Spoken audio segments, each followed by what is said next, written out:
হাজাৰ হাজাৰ দৰিদ্ৰ পৰিয়ালক হাওৰাঘাটত মাটিৰ পট্টা বিতৰণ কৰিলে কাৰ্বি আংলং স্বায়ত্তশাসিত পৰিষদে। কাৰ্বি আংলং স্বায়ত্তশাসিত পৰিষদৰ উদ্যোগত কাৰ্বি আংলঙৰ হাওৰাঘাট বিধানসভা সমষ্টিত ভূমিৰ পট্টা প্ৰদান কাৰ্যসূচী। 15,000 পৰিয়ালক ভূমিৰ পট্টা প্ৰদান কৰিলে CEM তুলিৰাম ৰংহাঙে। ভূমিৰ কাম কাজত দালাল মুক্ত কৰাৰ উদ্দেশ্যে কাৰ্বি পাহাৰক তুলিৰাম ৰংহাঙৰ এই বিশেষ পদক্ষেপ। ৰংহাঙৰ এনে পদক্ষেপক শলাগ জনালে বিধায়ক দৰ সিং ৰংহাঙে।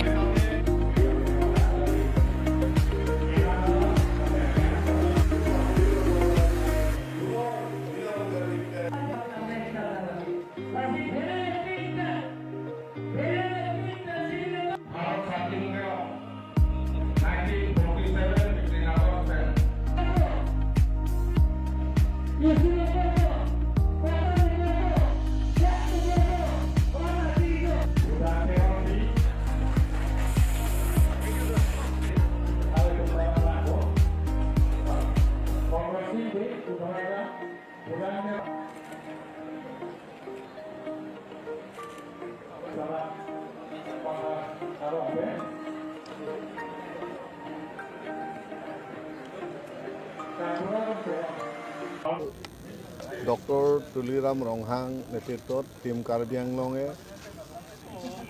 যোৱা বৈঠালাংচত আৰু ডংকামুকাম দুই ঠাইত আৰু আজি চেণ্টাৰ বজাৰ ডেংকিমা অপামত বিনামূলীয়া পটা বিতৰণ। বিনামূলীয়া অৰ্থটো হৈছে কি, পটা পাবলৈ কাৰণে প্ৰিমিয়ামখিনি দিব নালাগে আৰু বিফাৰ্ম ইত্যাদি যিবোৰ সামান্য যিবোৰ খৰচা আছে সেইখিনি খৰচা নিদিয়াকৈ দুৰ্গম এলেকাত বসবাস কৰা ট্ৰাইবেল জনজাতীয়সকলে যি এতিয়ালৈকে পটা নোপোৱা তেনেকুৱা এটা পৰিয়ালসকলক পটা দিবলৈ কাৰণে যি সিদ্ধান্ত লোৱা হৈছিল সেই সিদ্ধান্ত মৰ্মে তিনিওটা ঠাইত এতিয়ালৈকে পটা বিতৰণ কাৰ্যসূচী সম্পূৰ্ণ কৰা হৈছে। আজি প্ৰায় 10,000ৰো উপৰি পটা দিবলৈ কাৰণে প্ৰস্তুত কৰিছে আৰু ঠিক তেনেদৰে ৰাইজেও সমাগম হৈছে। গতিকে এনেধৰণৰ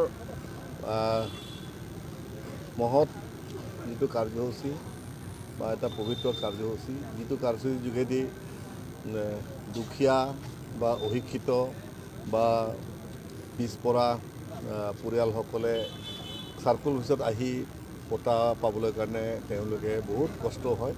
তেওঁলোকৰ সেই ধৰণৰ শ্ৰেণীবিলাকক Karbi Anglong autonomous council doctor Tuliram ৰংহাঙৰ নেতৃত্বত যি পদক্ষেপ লৈছে এই শলাগ ল'বলগীয়া।